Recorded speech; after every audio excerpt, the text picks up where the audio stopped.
video मात्रै खिच्नु ठिक रहेछ फोटो खिच्नुलाई त माथिसम्म देख्छ कालो देखिने रहेछ रात पहिले बगैँचाभित्र पस्न मनाइ छ रेलिङमाथि चढ्न मनाइ छ समाज रे हो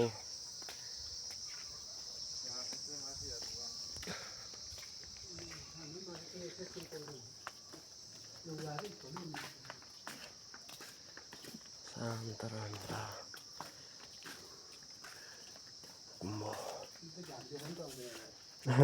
देख्छ होला सर उता आएपछि त त्यतातिर चाहिँ पाउँदैन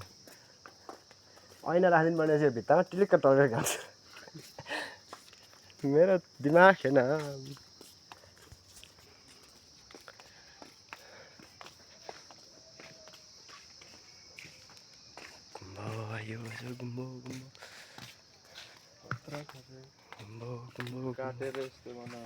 काटेर कैँचीले चोट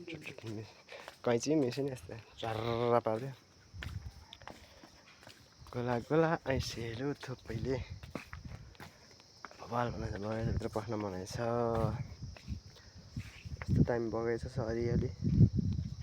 घाम पानी मिल्ने ठाउँमा चाहिँ बवाल छ काठमाडौँ बजार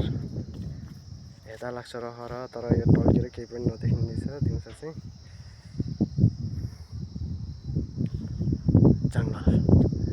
जङ्गलको बिचमा